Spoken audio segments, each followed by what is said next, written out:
99.9. I know you are enjoying the vibes and you're enjoying the tunes, but it is now time to tune in to the Black Love Club.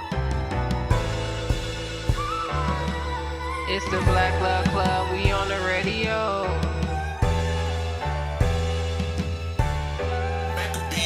Turn the speaker up.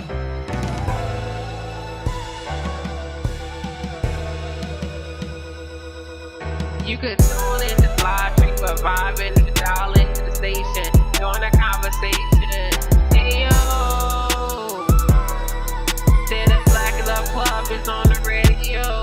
You could tune into the live stream, just vibing, dial into the station. Hey yo,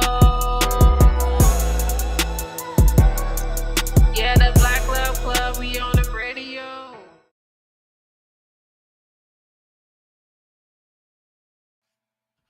And welcome back to the Black Love Club. Oh my gosh, my music did not cue. What's up, you guys, and welcome back to the Black Love Club. It's me, Nikki Talks, and I am excited to be here with you guys today. And of course, you already know we have in the room, we got Richard Roots and Prime. All right, I'm trying to make sure I got everybody volume. I'm kind of hot now. What's up? Thank you guys for tuning in, y'all. And forgive me, y'all. I did not have the song ready. Like, I had it ready, but I forgot to click. That is terrible. We gotta start this over. We gotta start over. That was supposed to be the Take it one. back from the top. Hold on. All right, hold on. Let me rewind it. All right, There guys. we go. There we go. Welcome back to the Black Love Club. It is me, Nikki Talks. And again, like I said before, we have Richard Roots in here. And we have Prime. What's up? It's Prime, you guys. I'm excited. First of all, I'm tired because the weather outside is frightful.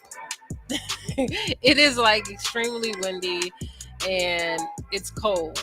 Like last week, I felt like it was warm outside, wasn't it? Oh yeah. I wasn't here last week because was it the week I was sick?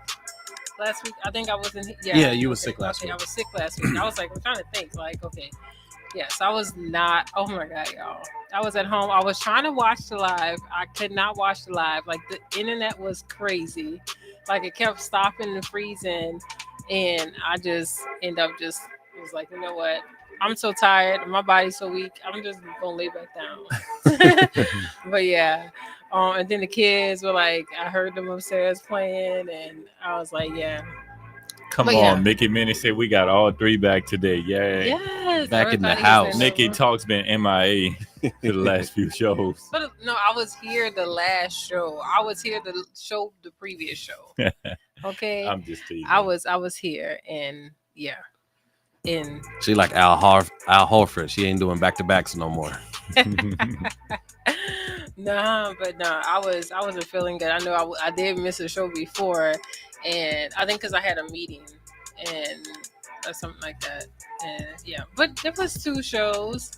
You know, a little rusty today, but I'm here. What is up, you guys? How are you guys doing? I see April, Mickey Minnie is in here. How are you guys doing? How's your week been? How was your today, Prime? Because how was the weather for you today? I mean, you know, we all live under the same sky, so it's a little gloomy, a little wet, a little cold. But you know, this is my favorite time of the year. Granted, in Oklahoma, we really only get 3 seasons. So my favorite season is the autumn, the fall, and it don't last very long in Oklahoma because we only get summer, winter, and construction. That's all we get. You know, Prime, So- I knew something was wrong with you. This I felt week- targeted. Y'all, like the weather outside is windy and it's cold. It is. You don't even have a jacket on. It is. It's not even. It's what 40. It's like almost 60 degrees outside. Man, it's not almost 60 degrees. It's windy, and the wind makes it feel like it is way colder than what it is. So Man, we were in the studio all day this morning, and it sounded like somebody was trying to break in. I know it just like the wind It was just pulling at it the just door. was pulling at the door. Mm-hmm. we had to keep checking to see if there was somebody. Is somebody at the door? We had to end up locking the door because it was blowing it back Yeah, it open. was just opening It the was door. crazy.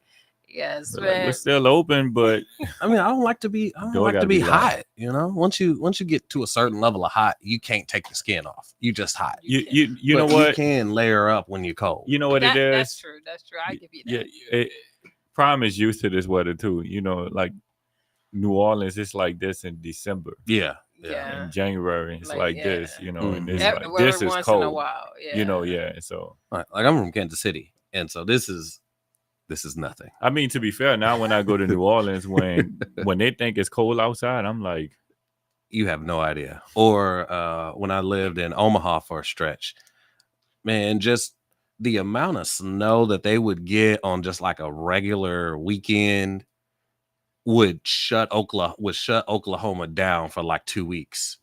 They don't even get a day off of school. yeah, The buses are up and running. Everybody is going to work. I'll leave that for them. Yeah, But no. it's just different. Yeah, I'm not. Yeah, I ain't doing it all. But look, y'all, just in other news, what's been going on besides the cold? Did y'all watch the Versus? I did not. I haven't watched any of the verses. It don't really appeal to me. It's a whole bunch of old celebrities. Well, see, this one was like musicians. different for us. This was supposed to be nostalgia for us, but I missed it. we missed it. Yeah, we were coming home from a wedding that we worked, and so that's what it is. But y'all, if y'all don't know, Master P and No Limit and Cash Money and the Hot Boys, they performed in the Versus battle, which started around like COVID time. You know, let me tell you, to be honest, I have not watched none of the Versus. I haven't either. I have not seen any of them. Yeah. So like I've never seen any of them. I've heard This people is the talk only about one it, that but I actually wanted to watch. yeah, I wanted to watch this one too. Obviously, because being from New Orleans, Cash Money, No Limit, you grew up on that. Like you knew them. That was like, you know, that's like your people in a way, right? That's family. That's the home team, right? Mhm. So like, yeah, It is pretty cool because I don't think a lot of people know this, but it's two different record labels.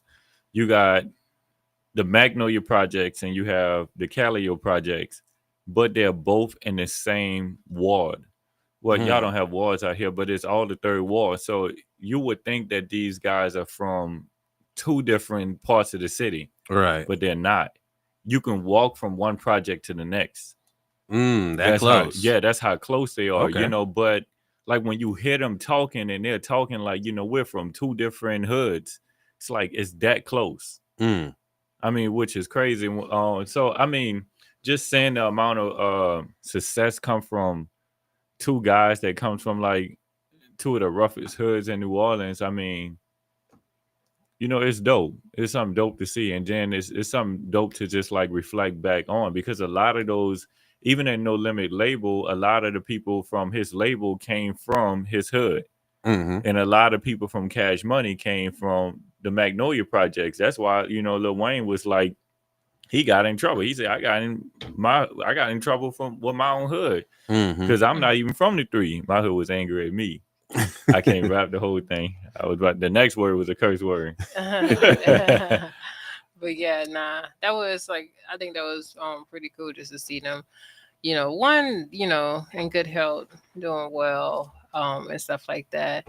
But yeah, so that is good. Mickey Minnie said, as kids, we used to do a versus. I said we did because we used to. I remember we used to have like this fake No Limit Cash Money beef when we was kids. It was like, who you with? No Limit Cash Money. Which one you with? You just had to pick one.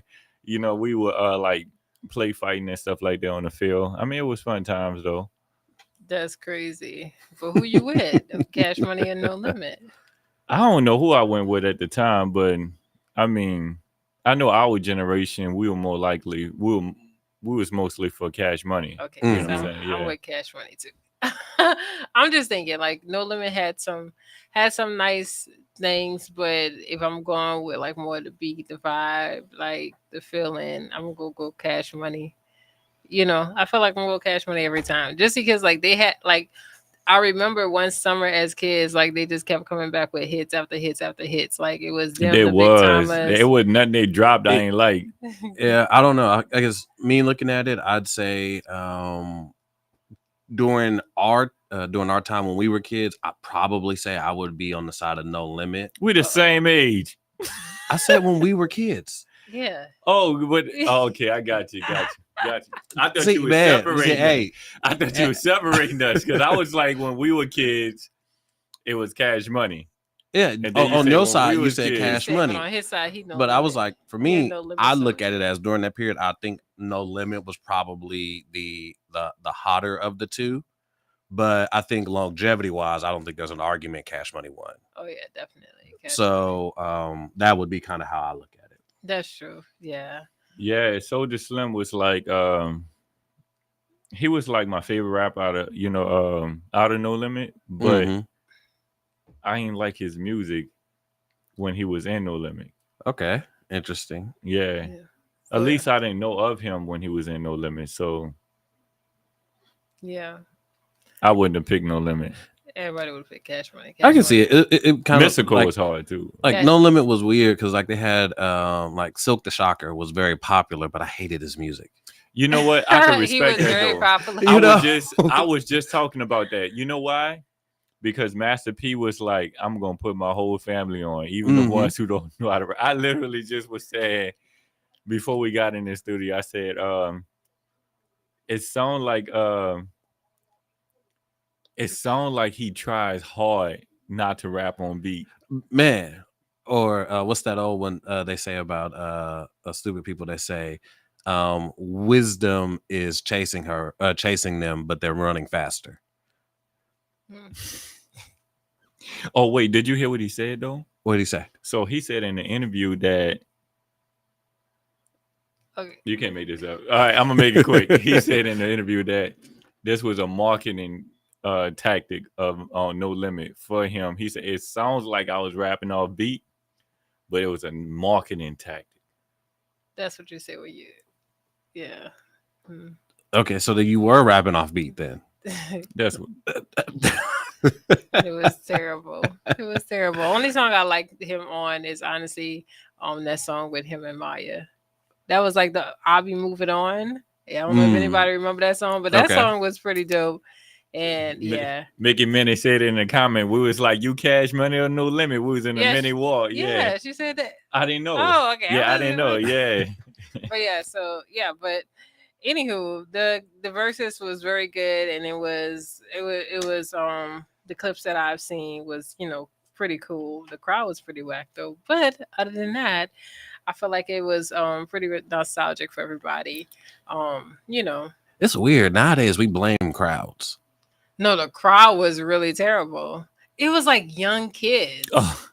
It was like these kids didn't even grow up in that time. They didn't even make sense. He's saying, was it the crowd or was it the performer? No, I think it was the crowd. We used to set the standard by which performers could move the crowd. And now we're in a place where people blame the crowd. Oh man, that crowd was trash. Oh man, they wasn't doing nothing. I'm sitting over there like, ain't they the ones paying to be entertained? That's because they all want to sit like this with their phones in their hand and just record. That's all. I mean, now the show's to the audience. No cap. I'm Richard. I ain't gonna hold you. If it was in New Orleans, it would have been a different show. It would have been a different show. They would have probably. Are you saying they would have had a better crowd? Had a better crowd. Yes, indeed. Okay. All right. They would have better crowd. It's New Orleans. It's New Orleans. Okay, music. I get it. I'm just going. Yeah. Because we're gonna be Richard, we're gonna be remember our little Cash Money No Limit wars we had. What you got on the topic for us today? Oh. Thank you for tuning in to KBOB. Oh, that was right on cue. Thank you for tuning in to KBOB 89.9. This is the Black Love Club. And what we're talking about today is a few things. First off, you guys, we want to just let you guys know that today is going to be our last show. Yes. You should have had to hit the button for the crowd to start crying. But yes, y'all, it's bittersweet. But enough about that. Today we're gonna be talking about. That was a heck of a bomb to drop, and then just like, all right, so hey,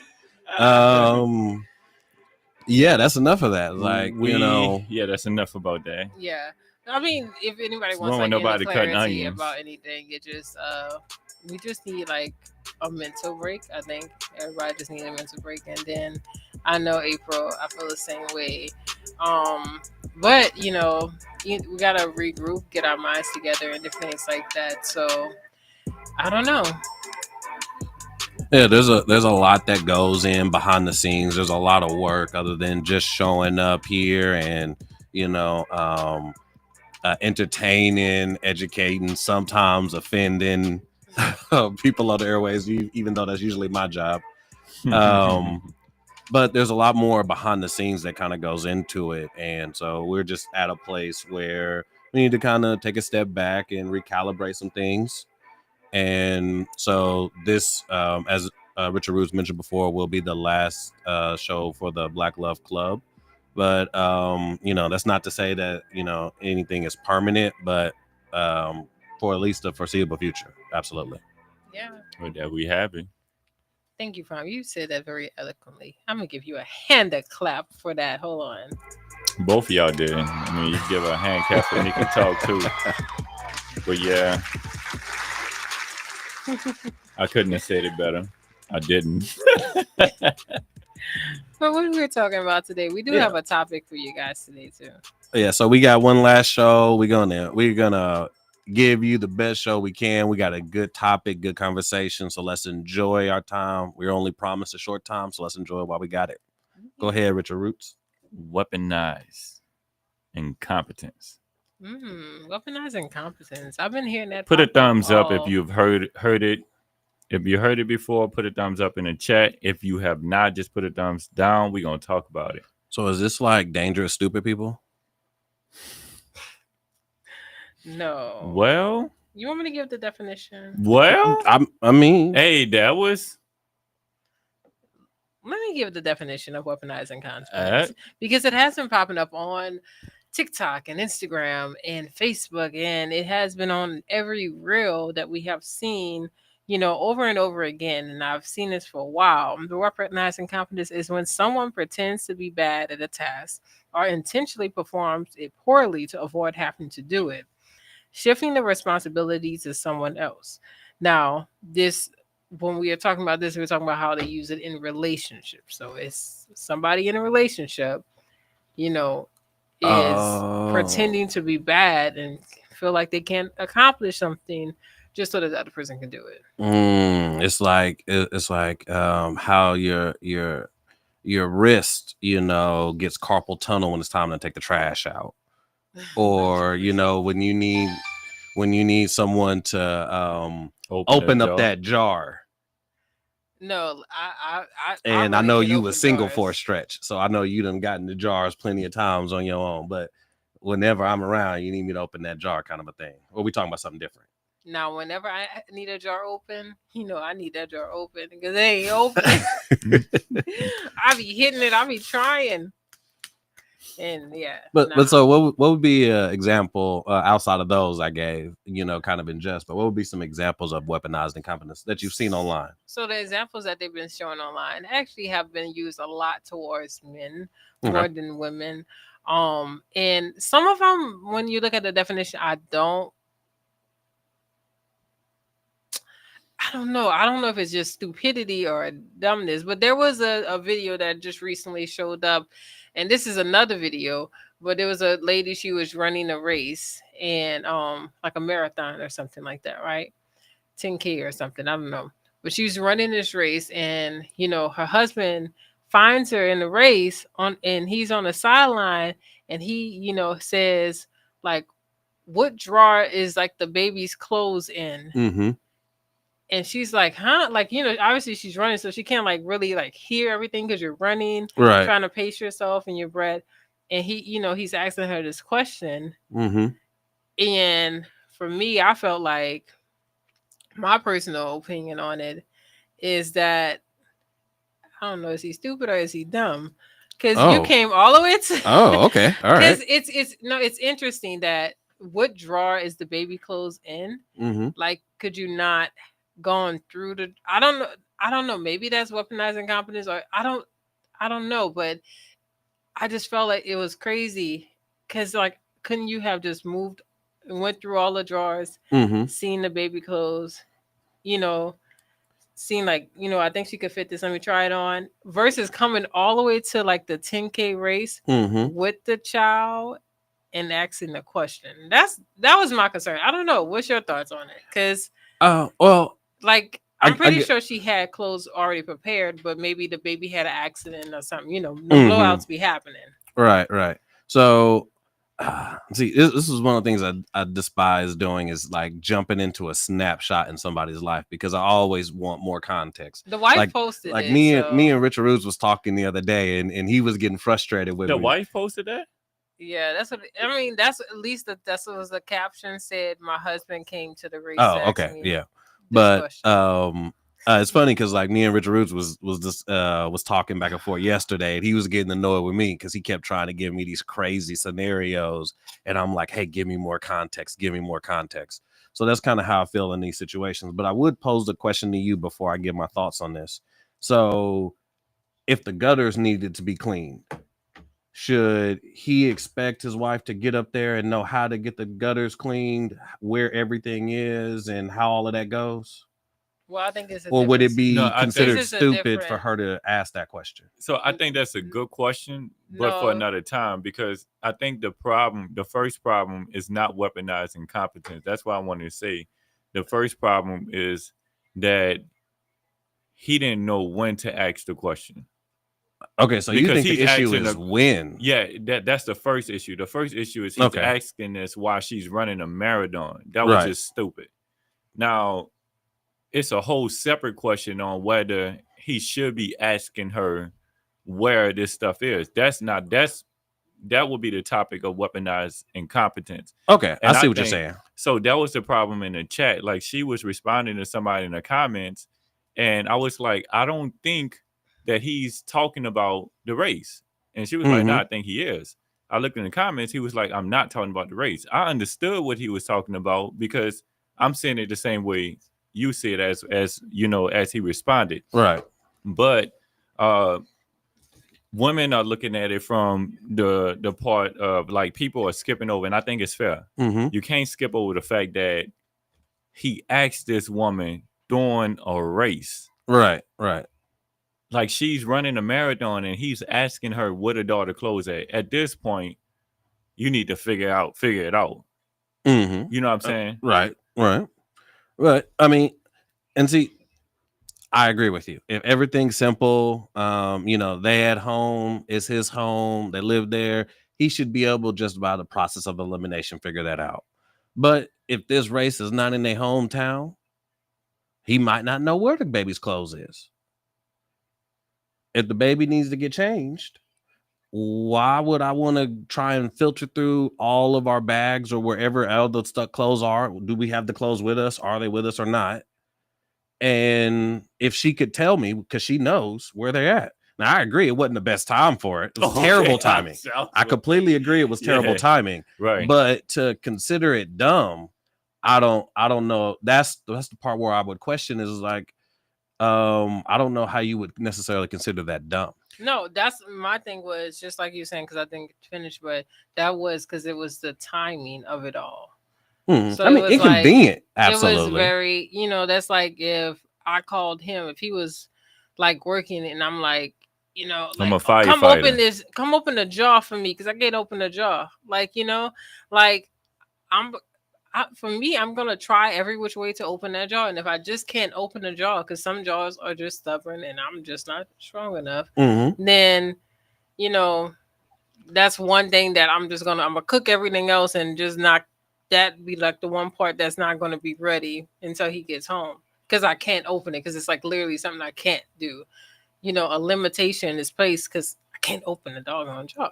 You see, I see that, but I think this could just be a difference between men and women. Is that like in my experience, I've met a number of women who, if they run into a situation like that, then they just don't proceed with that until the man gets home or the man shows up to take care of it.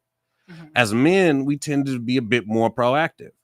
And so if we're looking at it and we can't figure it out, we're gonna go and try and get the solution. And if that means we can't get you on the phone because you happen to be running the race, my only other option is to ask you in the middle of this race. And it's gonna look crazy. Your You're gonna be mad at me. is to go through each drawer. Because, like, obviously the drawer is in the kid's room. So you're going to go to the room, the nursery, whatever it is. And you're going to go open the drawer and say, oh, that's the shirts. Okay. Okay, that's the onesies. You know, I guess you could just put a onesie on. That's what most men, I feel like, would do. They wouldn't even try to really dress the child. They'll just be just like, puts anything onesies. Now we can't save. Sock, you know, and that we can't save fine. everybody. We can't save this in one. the middle of a race. We can't save him. Well, I mean, like I said, I don't know enough to be able to really kind of. But like I said, I agree. Timing was terrible. I agree, but I also can understand that if you didn't have another option, right, you just work with terrible timing. Yeah. So his whole scenario was just bad because I think she, like, when she responded, she was like, "It's in the top drawer." So it's like, he didn't look at all. You know what I'm saying? I can see if she was like, it's in the suitcase under the bed. Right. Like right. Now it sounds like, okay, you just did a terrible job. You put her stuff in a place where I can't find it. Or it's by my friend's house. Oh, it's in my trunk or something like that. But she was like, it's in the top drawer. But let's so playing devil's advocate. No. I can't play devil's advocate now. But so playing devil's advocate, let's say that you have 6 to 8 different furniture items that have a top drawer. He can just look through the top drawer of all of them. So just look through the top drawer, all of them. Yes. Okay. Yeah. So like that sounds reasonable. No. Okay. So Prime, I'm actually with you. I'm with you. Not with this guy scenario. Right. But I get it. Let's take this scenario out the picture. My wife does most of the laundry, and she puts the kids' clothes away. Right. She don't organize the kids' clothes in the same way that I would. Right. So when I go look for them, I have a harder time finding it than she would. So in this case, I would ask her. But when she's not home, if Layla's home, Layla helps put the boys' clothes up. So I would ask Layla. Right. But if Layla's not there, I figure it out. Right. You see what I'm saying? So I get what you're saying to an extent. And this is what some of the men were explaining. And it's the same thing for, like, you know, like a set of tools. My wife is going to ask me, you know, what the tools are. Right. You know, she'll call me. She'll figure it out if she need it, you know, which is rare because if she needs anything fixed, you know, she knows she can wait for me to get home. But if she decides to fix it herself, she'll call me and ask me. You know, I'm not going to call it weaponized incompetence. This is something that I do 90% of the time. True. You know what I'm saying? Weaponized incompetence is basically saying something that she is perfectly capable of doing that she is basically feigning incompetence for to get you to do. So I guess an example I would put together is like, let's say you guys ordered something from IKEA. Now she's perfectly able to read the instructions and put it together. But she could, as they say, weaponize her incompetence and say, hey, I need you to put this together. Right. But to me, that's more codependency. That's just you relying on that other person because you know that they just tend to be better at it. Because they do it 90% of the time. They do it 90% of the time. And oftentimes the things we do most of the time, we enjoy doing. Like if you're in a relationship, you shouldn't treat what you add to the relationship as a burden. It should be the stuff that you want to do. And if you with a person who values you, they're going to appreciate what it is you do for them. Right. That's why I hate the term weaponized incompetence, because though we do have though the scenario is real, this happens, people take advantage of people, but at the same time, when you hear weaponized incompetence, it's like you should make a big deal of it. I mean, anything that starts off with weaponized. Well, it's almost sounds like a direct attack on men. And it is, because like she said, it's like majority of the time it's like weaponized incompetence is referring to men. But we see a lot of scenarios when women do it, but for women it's just like it's called ego stroking. You know what I'm saying? So right. for women it's called ego stroking, is the woman being smart. But we could call that ego stroking for men, but it would be offensive. You know what I'm saying? Because it's only offensive because when you start like ego stroking, it's like when women ego stroke men, it's just like open this jar. Oh, I can't do it. You probably saw some of the videos where women are like lifting up couches and lifting up the bed. I saw one where one was lifting up the bed while her husband was still in it, and and then it's like they're trying to hurry up and act like that's not what they were doing. Right. There's a lot of them where the woman's holding the sofa with one hand and vacuuming underneath. You know what I'm saying? So, I mean, that's ego stroking, but at the same time, it would be weaponized incompetence if it was a male. And that's just kind of really what this is. And so I guess what this makes me think of is, where are we at not in today's time where it seems like there is almost nothing that you can expect from women. And it seems like every day a new way to come out and shame men for having any sort of expectations on women. Every day there seems to be a new way to shame men for having any sort of expectations. And let me put this on the table first. I don't think it's women that are doing this intentionally. I think women are doing this not knowing that this is somebody else's idea that has been passed down.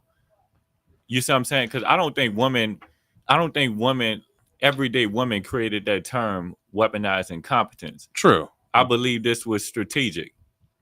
And this was implanted to divide men and women. That's why we're having this conversation right now, because we think it's a friendly conversation, weaponized incompetence. But what I'm saying is, like, whenever weaponized is I'm trying to figure out how you consider it friendly. Like, so when you look at men don't, right. Women do, because they don't, it's not affecting them so much like it's affecting us. But you have terms like toxic masculinity. There's no such thing as toxic femininity. Right. You have mansplaining. But there's no womansplaining. You have narcissistic, which is a general term, but is more referred to men, but the qualities more reflective in women. More reflective of the modern woman because of what we push. Like for an example, because I can't just say that without giving an example of what I mean. Like, we encourage women, like the women are never wrong. When we say women are, women are never wrong. Steve Harvey does it all the time. All of the famous men who are married, they do this. I go home, give my check to my wife. You remember, she's always right. And if she's not always right, then you're wrong. You're not mature enough to understand this is how marriage works. Happy wife, happy life. You can be right or happy. Right. You could be right or happy. So all of these things, like, encourage a culture. It creates a culture of narcissistic women. But we never look at those attributes and say, oh, that's narcissistic. The term I mentioned earlier, ego, what I say, ego stroking. We will more likely call it ego stroking, and that's fair. You know what I'm saying? I think men typically, we like for our ego to be stroked every once in a while. To that point, Herbal's Table actually posted a comment. He said men need their ego stroked. The woman will get the best version of the man when she strokes his ego. And I completely agree. Yeah, I agree too. We love that. That's why we don't complain about it. My wife said, when she says some things you do better than me, you know what I'm saying? That will be considered what's the topic? what was it? Weaponized incompetence. That would be considered weaponized incompetence for her to say it. And I talked about it the other day. I was like, nah, you could do it too. Well, you know what I'm not saying? true. Not true. Because she could also just be saying the truth. Yeah. So this the thing. If she's saying you can do it better than me, so she's asking me to do it, but she can do it, right? Then that is weaponized incompetence. Which I'm not saying that I don't have a problem with it, because if it's true, it's true. But in the same situation, right? With the gentleman, let's put aside the part of the race. Who can find the daughter clothes the fastest? The wife. But can he find it? Eventually, yeah. That's why it's the same scenario. So no, he's saying, hey, I'm not disagreeing with you. Me, so I'm asking you where it is. I'm not disagreeing with you. I was just arguing from the standpoint of her saying you can do this better than me. Is I think of just the general hypergamous nature of women. Yeah. And right. So if she's gonna admire you, she does to a degree believe you are more capable than she is. Right. And so there is some truth in that. Right. And I think the ego stroking is just an intentional decision to make that present to the man, to intentionally rely on him. Because as men, that's something that we desire in relationships. If we feel if a man feels like he can't do anything for you, he's gonna feel like this isn't a worthwhile relationship. Right. Because he's gonna feel expendable. Like if I can't do anything for you, what am I here for? Right. And so I think that is important, but I think it just kind of lends itself to that kind of shaming tactic, and where I think weaponized incompetence is not actually a thing. I just think it's a way for it's unfortunately a situation where it's like we live in a climate where on social media specifically, there is a contingent of women that are basically wanting credit for everything that they do. At the same time, they don't want the responsibility of it. So whenever it's inconvenient, whenever they have something else going on, they just want the man to be able to just take up and do it. And if he can't, or if he needs them, he's deemed as incompetent. But the other way around, that is never the same. Yeah. So I would say this. So I wouldn't go as far as saying that weaponized incompetence don't exist. I don't like the term. But there are some cases where men do take advantage of women. Like what? Saying that they don't know how to do something, right? Say a man says he don't know how to sweep. I mean, that's not impossible.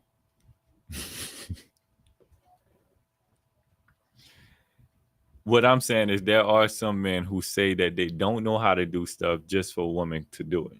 Okay. And vice versa. There was a woman that do it too. Fair enough. So but even if even if, let's say, he did lie about that, is that any less manipulation than what his wife is doing to him? And if she's on board with doing it, is that the end of the world? Now, that sounds bad, but it's true. If the person likes it, like, because absolutely, like, here's the thing: like, any man who's lived on his own, if he's decent, he knows how to clean up his own place. But women tend to be more, I think, particular about it. And if you get a woman with good habits and is very specific about the level of clean, she can do a quality job. And oftentimes it's easier to offload that to her because it comes naturally to her. Right. And if you need to give her an excuse to take that over, I mean, at the end of the day, so what? Yeah, I think we do sometimes we do make things a big issue, because I mean, if somebody come to me and say, man, I saw your wife open up jars. She's strong, man. I just want to let you know, man, she manipulating you. I'm like, man, look, you wait. I expect you to be in the kitchen next time. So they're like, I found it. I'm gonna be like, man, thank you for letting me know. But as long as she wants to stroke my ego and ask me to open this jar, I'm fine with that. But if it ever came a need, like now if I'm like, I'm a firefighter, I'm in the middle of saving somebody's life, and she called me up and be like, hey, I need you to open this jar. Hey, look, I know the secret. Cat's out the bag. I need you to open that jar. You know what I'm saying? But that's what I'm saying. I think we do. Sometimes we allow social media to create problems that really shouldn't exist. Right. And when you say stuff like weaponizing competence, it puts so much. It's like weaponizing weaponizing competence. I feel like it's always spelled out in all caps. Right. It sounds like all caps. And then it's geared towards men who are already like being attacked in so many ways. So it's just like when a woman sees it, it's like, okay, maybe I should be concerned about this, So now it's creating issues that really aren't issues. But if you were having an issue with weaponizing competence, you don't need nobody to tell you. So I'm not saying that it doesn't happen, because there are some, like, so if my daughter was fine with somebody taking advantage of her and I felt like it was unhealthy. Oh, okay. This got dark. Continue. Yeah. No, I'm not. Oh, no. I'm not talking about like that. Okay, I'm sorry. You mean the good taking advantage of her. My bad. I'm sorry. Continue. Well, I didn't know what you meant because you said dark. Can we use somebody else as an example? No, because you got to make it personal. Go ahead. Go ahead. Make it personal. So if my daughter's like, if my daughter's in a relationship and a man is taking advantage of her, and I go over there, I'm like, dang girl, you Cinderella, you know what I'm saying? And she's like, oh no, I'm fine with it. Now, if it's bad like that, no, we need to talk. Because I know earlier we said, if the person's fine with it, then they're fine with it. But if it's a problem where if it comes to a point where, which is an unrealistic scenario. Because I was about to ask you, like, that's what you're thinking. I was like, what was the big problem with her being Cinderella in this scenario? Right. That's well, Cinderella. Okay. Wait. Hold on. Let's be real. Let's be real. Matter of fact, all of the abuse done to Cinderella was by women. Yeah. So I'm not talking about Cinderella was treated good by the man she was with. So that's not what I'm talking about. That's what I was asking you about. Okay, yeah. So what I'm talking about, how she was abused by the woman, inside her house. That's what I'm talking about. If she was treated like that by a man, then this is unhealthy. Yeah. And we would talk about it. Yeah. But cases like that is very rare. Right. Because it's typically a women thing. But when we put this stuff on social media and we create these terms, everybody just comes out of the woodworks and they start trauma bonding. It up. Trauma bonding, right. So even like the stuff like, even when you see like people having real trauma experiences on social media, you can't interpret that as, oh, this is happening to a lot of women. Right. Because that's not how the algorithm works. The way the algorithm works is the women who have experienced this, they're going to always get this on their feed. Exactly. So those are going to be the women to respond. What you are not seeing is the millions of women who never responded because it never happened to them. Exactly. You know what I'm saying? So this stuff social media could be really misleading. Y'all, we have a lot more healthier marriages in the Black community than social media will make you think. I'm glad you brought that up, because one thing, and to the point of our show, is we have a lot of conversations, sometimes on camera, but oftentimes off camera, about how we're presenting information, what topics we discuss, and always trying to make sure that our conversation is coming from a place of love. We're not in the business or the position of tearing people down for the sake of doing it, or in any ways profiting from the downfall of someone else. And it's very important to be mindful when you're engaging in social media, because like Richard Root said, what you consume, the algorithm is going to give you more of. But also the advent of AI and deep fakes, you can't tell if what you're watching or what you're listening is actually real. I saw Right. Timberland actually signed his first AI artist and did a music video with her. And so if you didn't know that she wasn't a real person, you would have looked at that music video and thought that this was an actual person with Timberland. Mm. She's got her own name, she's got her own credits to the music, everything else. But they're doing that with a lot. There are a lot of AI influencers where they are simply not even real people. They are just generated images of people and then content behind them. So the story you're hearing, the trauma that you may be hearing about may not actually even be real. But a lot of times when women go to social media, they're looking for validation. And so if you go in there and you're going through something and you put that out in social media, you then attract the people who are going to validate your experience. That's where that trauma bonding comes in. But nowadays, specifically, that can warp your reality. That can have you believe in things that just simply aren't true because the algorithm begins to start programming you. So you got to be careful with what you're feeding your eyes, your ears, and most importantly, your mind. Yeah, definitely. And also, I feel as though I feel like a lot of people, a lot of people are going to therapy nowadays, right? So a lot of people are watching video about therapists and stuff like that. So I think what's happening a lot of times is people are getting these terms and they're making a video about it. And then I guess eventually, because I'm always trying to figure out who put the first video out there about certain topics. Mm-hmm. Because then people get a hold of it and then they're like, oh, and from some situations it may reflect your situation, Right. but I think in all the times it may not. So then we take it and we run with it. And I think, sometimes we should leave, I think, the therapist terms for it, like the therapist versus for social media, because I think sometimes it can become very dangerous and detrimental for people for their mental health, because then I think sometimes it makes them feel like the world is against them. So let's leave the therapist terms for the therapist and stop putting it, so far out. I don't know. I feel like sometimes that could be happening too. I agree true. with you. I definitely agree with you. I'd like to say, since we brought this up, and I've been at this on my chest for a minute, and so since this might be the last time we do this for a minute, I want to go ahead and get this off my chest. Here's the thing. I'm not a big fan of therapists. And the reason is because there is a large amount of space for it to not be in your interest.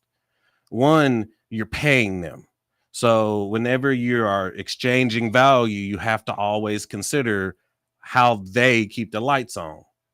That's part of why the medical industry is so damaging right now, is because doctors a while back realized that it's a lot more lucrative to keep people sick and be able to help them tolerate it than to cure them. And so your therapist is someone you're paying for a service. Secondly, there's a lot of therapists that come in with their own agendas, whether that is to placate the woman and to get in the man to be subservient. There's therapists that are trying to break up relationships.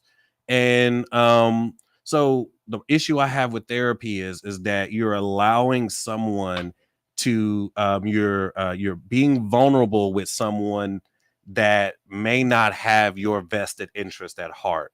And they're picking and playing with the part of you that can warp and distort how you live the rest of your life. That's a very dangerous thing. And that's a lot of power to give to someone else when you aren't absolutely sure they have your vested interest at heart. Right. And so I typically stay on the lens. Now, I'm not saying that if you are dealing with PTSD or something like that, that you don't go seek help if you can't find someone else. But what I am saying is for men specifically, I typically recommend, hey, if you feeling depressed, if you feeling down, get to the gym, go push your body. Right. Spend some time alone. Mm-hmm. You gotta confront yourself, and then find you some men who are gonna care about you and hold you accountable. There's groups out there. Richard Roots has a group. I got one. There's plenty of them going around. Just find one. But that is going to go so much further to helping you grow and develop than putting yourself kind of at the Russian roulette of therapy. Because I think it's being pushed a lot. And then for our women, is being pushed as much as more because of the emotional way women experience the world. So the therapist is a very convenient mechanism. The problem is, and me and you have talked about this, I think women weren't necessarily designed to regulate their emotions.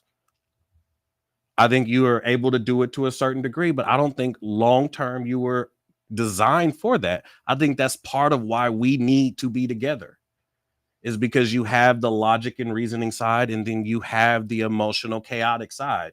Together, we can come together and balance each other out. Right. That's good. Yeah.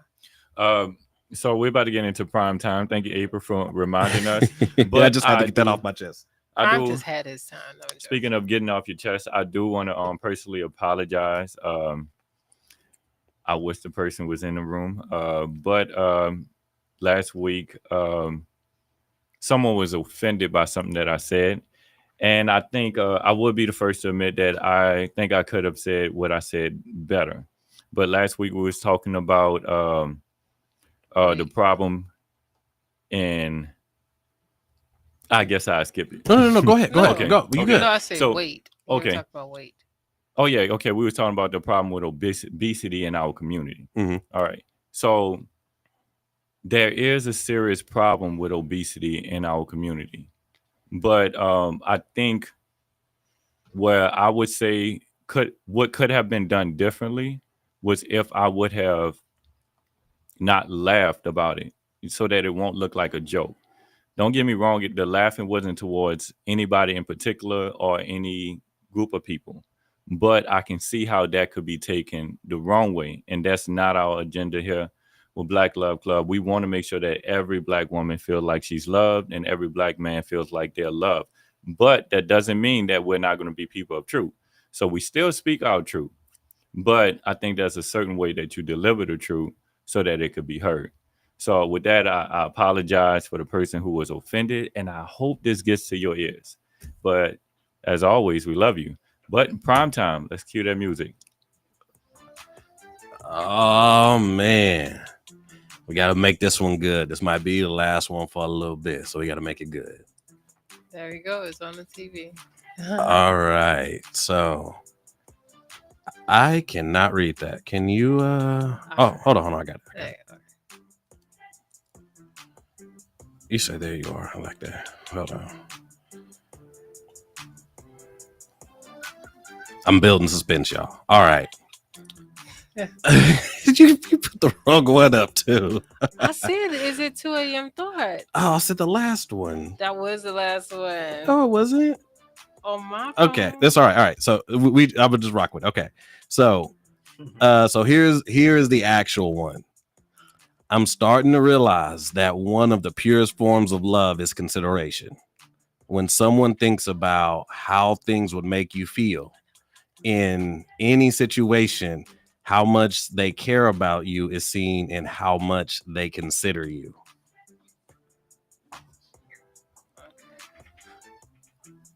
I bring this up and I just realized that I forgot to hit send. My bad. Okay. I brought this one up because it spoke near and dear to me. Growing up, I blame a lot the 80s and the 90s because I feel like they flipped the dating game, the relationship game on its head, because it taught both men and women to kind of fall into the worst aspects of ourselves, in the sense of men chasing the apple of our eyes.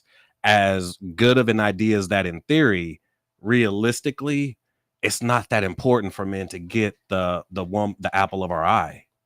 It's just not that important, because we find find 80% of women attractive. So it's less about the one and finding a quality one. Whereas for women were taught to wait. Well, you sit back and wait to be selected. You wait for that man to come to you. Well, what ends up happening is you end up filtering and selecting from the ones that come chase you. But here's the thing. If you need to be satisfied to get the best man you can get, you're going to have to chase him because he's going to be busy. He's going to be sought after. He's going to have things to do. So if you're sitting and waiting for that man to show up to you, those aren't the men you're filtering between. You're filtering between the men who see you as a prize, who see you as the top thing.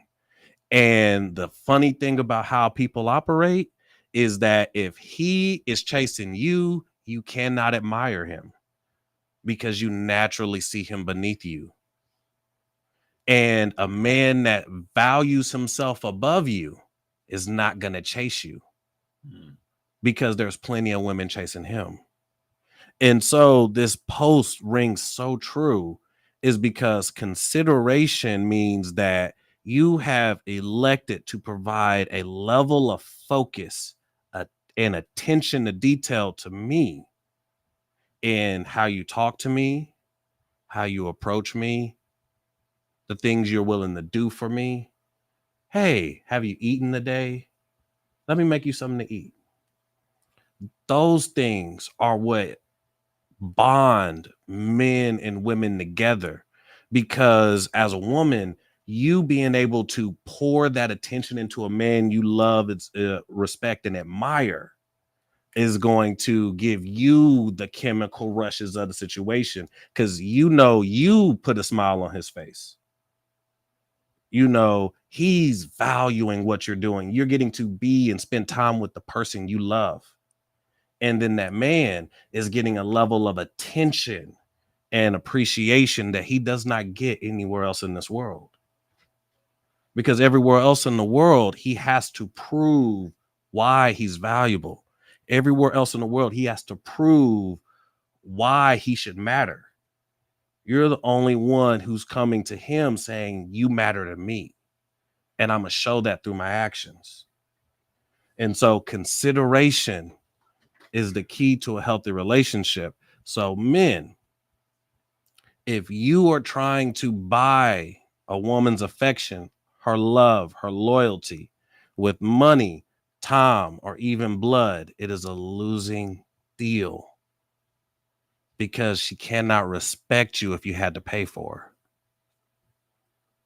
And if you're a woman and you're with a man that you wouldn't give everything for, that's not a man you respect and admire. And so part of the reason our relationships aren't working is because they're surface level. We've lost sense of that actual genuine desire because the people who need to be picking are sitting on the sidelines. And the people who should be busy are trying to find somebody.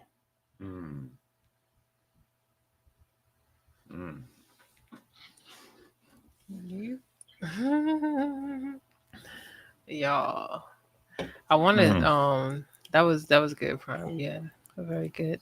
Sound like poetry. I want to go ahead and invite you guys out.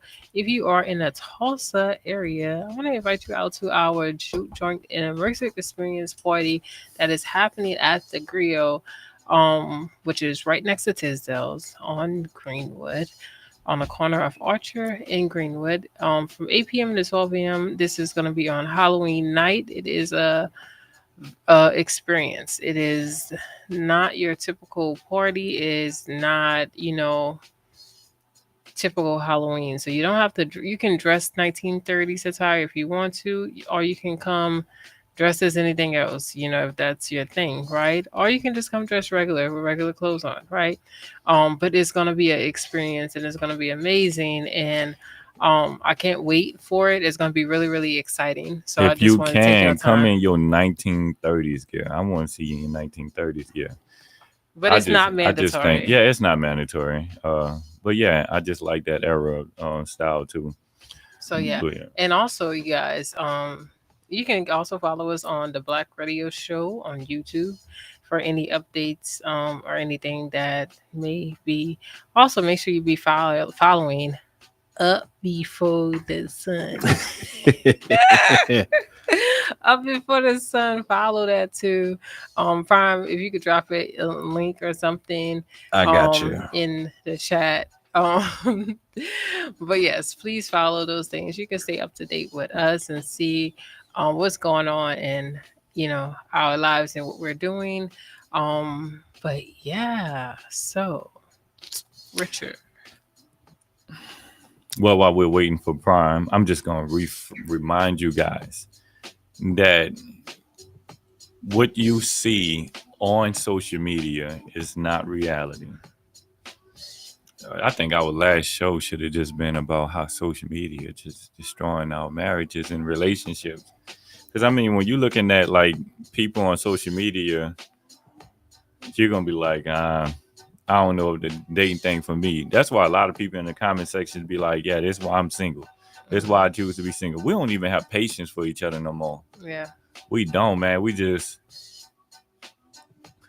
because we filling our head up with a lot of stuff. And then the way the algorithm work is like, as soon as you start like watching some of the negative stuff, you're going to get more. The algorithm just going to keep feeding you. And then you thinking it's not affecting you. But then eventually somebody going to point it out that it's affecting you. Hopefully they do.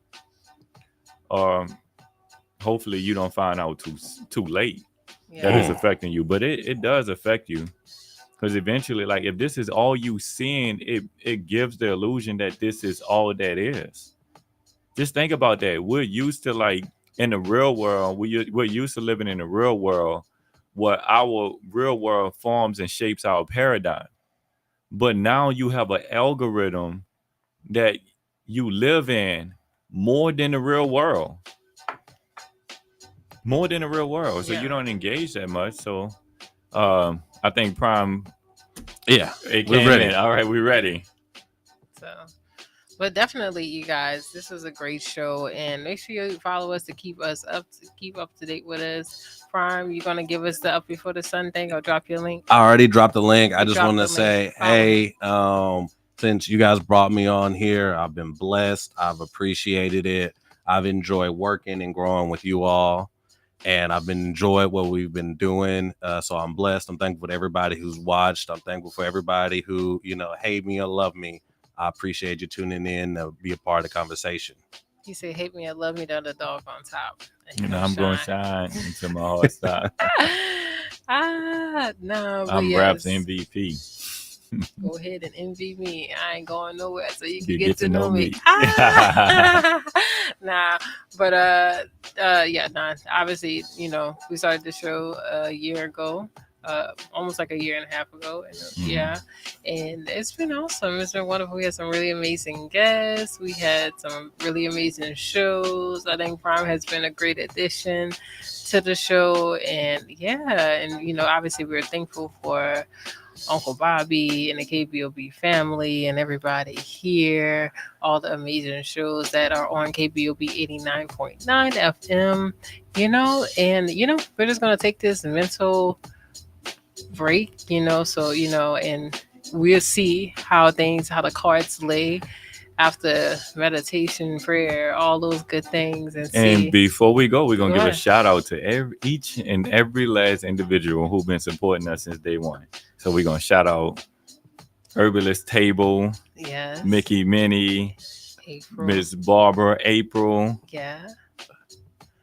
Serenity, Amor, Kyle. Shout out to Kyle. And if we missed a name, you guys, we apologize. Yeah. And then we also all the guests that we had, Jay the truck driver. Jay the truck driver. Shout out to Jay the truck driver holding it down. So if we miss anybody, obviously no hard feelings. Don't feel bad. It's just But go ahead and close us out, Richard. One last time. Thank you for tuning in to KBOB 89.9. This was the Black Love Club. And Black women, we love you. And Black men, we love you. And Black child, you're golden. So until forever, peace, you guys, and we'll see you. Bye. Unless the stars realign.